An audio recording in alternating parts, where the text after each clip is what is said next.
Hello, everybody. Welcome to day 12 of the 30-day creative rekindling program that I'm putting on. Again, this is made possible by Common Tone Arts and the Institute for Creativity. Those of you who are doing this along with me will have noticed that day 12 is actually a day or two late. And this is because I read something that had me really thinking about this and wanting to make sure that I could find a way to integrate this into our program immediately. Um, what I ended up doing was designing two or three, it's actually four or five different ways in which we can integrate this concept into our practice around creativity.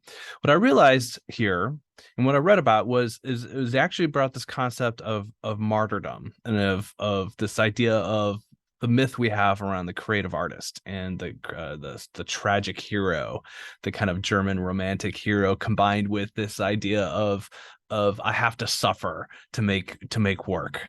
Or I'm not allowed to actually enjoy this process. And as I was thinking about this and reflecting on this, I just realized how deep that goes, including myself, right? And those of you who know me, I work relentlessly at positivity. I work relentlessly at creating love in what I do and in the relationships I have, and the relationship I have with my work.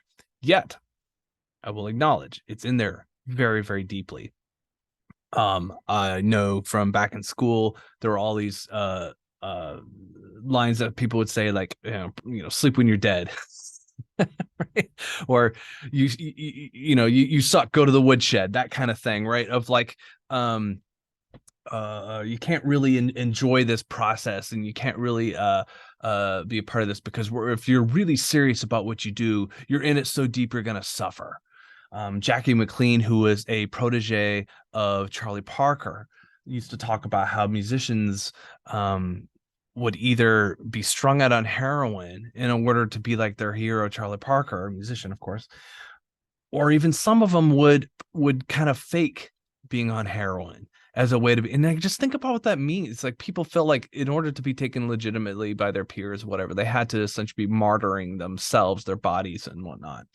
I will confess, I martyred my body the entire time. Sleep, I'm just now learning how to really sleep like a human and learning how ineffective and inefficient and unhealthy I've been for all these years. Just taking care of my body, to see other things that are just like so deeply ingrained in us that we feel like we have to find other ways in which we can kind of justify the happiness that we're able to create in our life, because it sure as heck isn't going to be in our creative and artistic world. So the challenge I have for you today is to be a little bit vulnerable here. As I wrote in our daily email, the idea here is to explore our relationship with some of the work that we've created in the past. And so for this next activity, your job is to, again, set a timer. But before you hit go on that, I want you to think of 3 projects, 5 maybe, projects that you've completed in the last couple of years. These don't have to be your best work. They could just be anything as far as artistic work.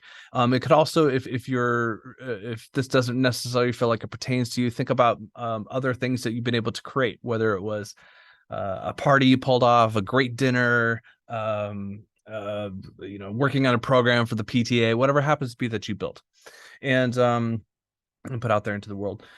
I want you to write those across on your paper, hit the timer for 10 minutes, and I want you to put about 15 descriptors, single word descriptors under each one of those projects about how you feel about that, what that brought to you, and what that feels like to have that out there into the world.